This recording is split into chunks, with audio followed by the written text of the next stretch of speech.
tempat segala angan dan harapan umat manusia tinggal, kini sedang memanas. Sains mencatat, bumi kita sedang mengalami kenaikan suhu yang bisa dibilang parah. Bahkan tahun lalu tercatat sebagai tahun terpanas kedua dalam sejarah manusia. Dan mengerikannya, 6 suhu terpanas bumi yang pernah tercatat semuanya terjadi di dalam 1 dekade belakangan.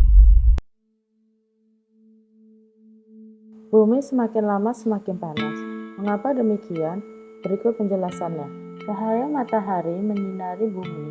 Sebagian panas matahari diserap oleh bumi dan sebagian lagi dikembalikan ke angkasa, tetapi terperangkap dan kembali lagi ke bumi. Hal ini disebabkan karena asap kendaraan bermotor dan asap industri menghasilkan gas karbon dioksida atau CO2. Penggunaan freon atau klorofluorokarbon pada perangkat dingin dan lain-lain, sehingga terjadi kenaikan konsentrasi gas karbon dioksida yang melampaui kemampuan tumbuh-tumbuhan dan laut untuk menyerapnya. Naiknya konsentrasi gas karbon dan gas-gas lainnya di atmosfer menyebabkan efek rumah kaca, sehingga terjadi pemanasan global. Oke, kalau gitu apakah masih ada jalan keluar dari semua ini? Apa masih ada cara buat memperlambat pemanasan global? Sebenarnya masih ada, tapi itu pun bakalan susah banget.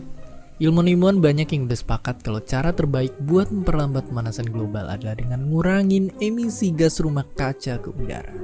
Makanya 197 negara di dunia juga udah sepakat dalam 10 tahun ke depan seenggaknya kita udah harus ngurangin emisi gas rumah kaca segini buat ngejaga biar suhu bumi nggak naik 2 derajat Celcius di akhir abad ini.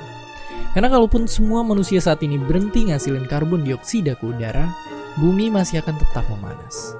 Dan apalagi kalau kita nggak ngapa-ngapain, bisa aja ada kemungkinan yang jauh lebih parah. Kelihatannya, 2 derajat itu emang kayak kecil banget. Tapi nyatanya, kenaikan suhu bumi sekarang ini aja udah bikin perubahan iklim yang dampaknya ngerembet kemana-mana. Bencana alam segala bentuk udah nggak bakalan nahan diri untuk ngancurin kita. Sampai spesies hewan dan karang di lautan yang jadi makin terancam. Dan bahkan pemanasan global juga disebut ikut nyebabin banyak kematian lewat persebaran penyakit. Menurut para saintis, bumi emang gak akan langsung berakhir karena ini semua. Tapi kemungkinan semua bencana ini akan terjadi lagi bakalan jadi jauh lebih sering. Terus gimana dengan kita? Kalau kita lihat sekitar aja masih kelihatan banyaknya orang di belakang layar masih gak peduli dengan kondisi bumi sekarang. Yang main nebang pohon dan ngebakar lahan di sana sini buat keuntungan pribadi mereka aja.